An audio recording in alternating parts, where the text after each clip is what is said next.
Hello, kindergarten, first and second graders. It's Mrs. Walls. I hope you guys are doing well.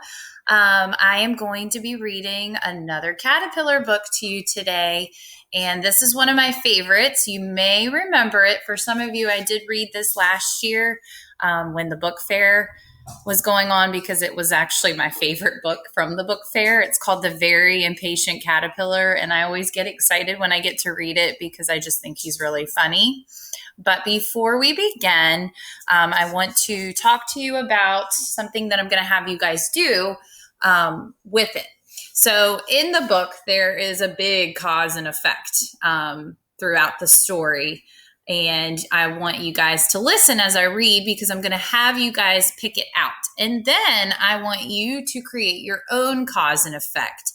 Like I did. So I'm going to kind of share what I did. So first of all, I wanted to explain what cause and effect is so that everyone understands.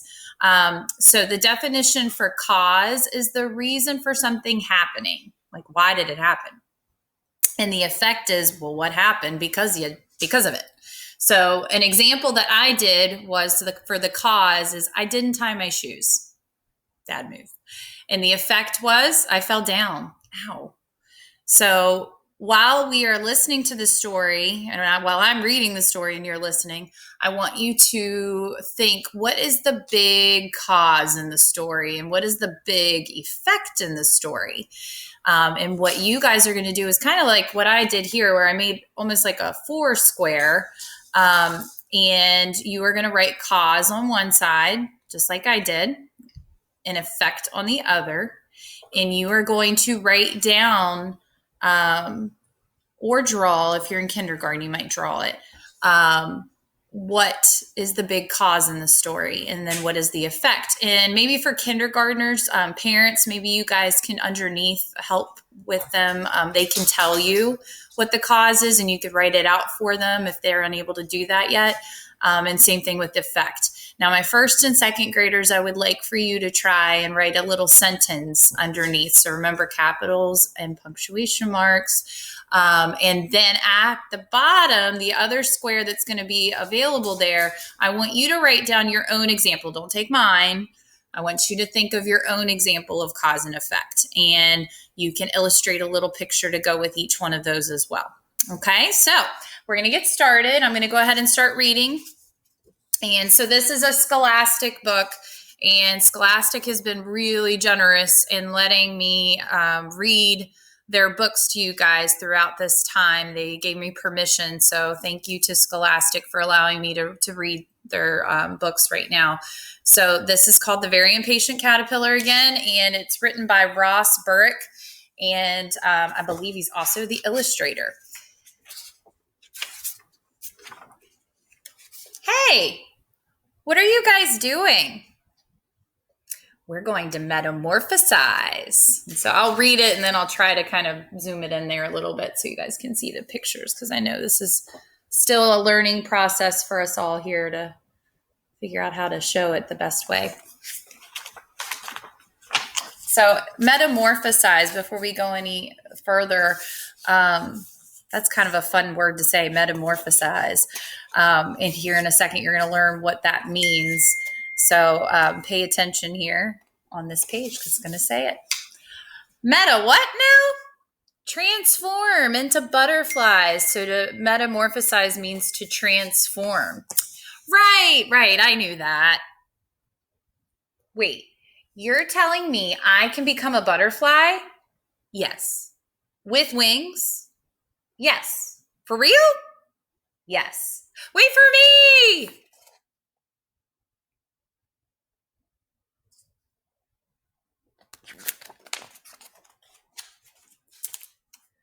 Now what?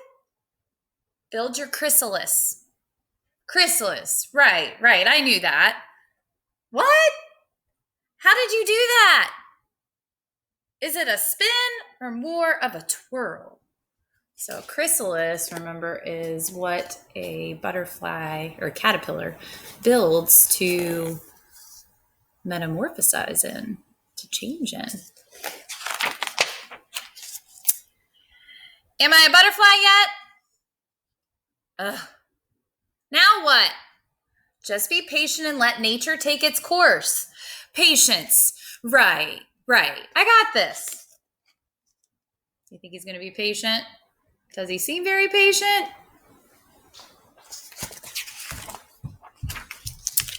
Am I a butterfly yet? No. How about now? No. Now? No. Be patient. I have a question. Not yet. You don't even know what I was going to ask. Fine. Ask. How's your day going? Also, am I a butterfly yet? No. Just be patient.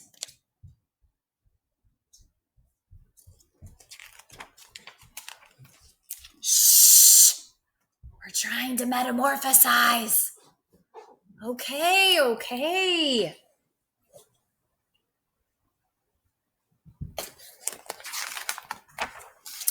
Obviously, I know this, but do you know how long it takes? You might know how long it takes. You can read it and touch it. 2 weeks. Right, 2 weeks. 2 weeks? You really have to be patient for 2 weeks. Oh, what am I going to do in here for 2 weeks? Can I get a comic book or something? What if I need the bathroom? Anyone want to play a game? What if I want a snack? Hello, 2 pizzas, please. My address? A chrysalis. Click. Hello? How long have I been in here? It's still day 1? This is taking forever. That's it. I feel metamorphosized enough. So did he wait the 2 weeks? I don't think he did. Let's see what happens. Look out, world. Feast your eyes on this beautiful butterfly. How do I look? Transformed? Does he look transformed? Why does he not look transformed? Did he wait the whole time? Remember, it had to be 2 weeks. Time to spread my wings and fly. Uh-oh. Wait, where are my wings? Splat. Time for a new approach. What do you think the best thing for him to do is? Maybe he needs to be patient. Okay, you can do this. You can be patient. Oh, who am I kidding? I can't be patient. Get a grip. You can. I can't. You are the little caterpillar that could. I am the little caterpillar that couldn't. You can. I can't.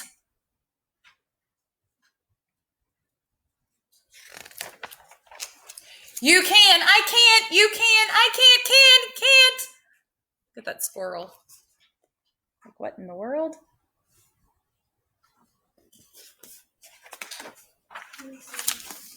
I can be patient. Patience is all in the mind.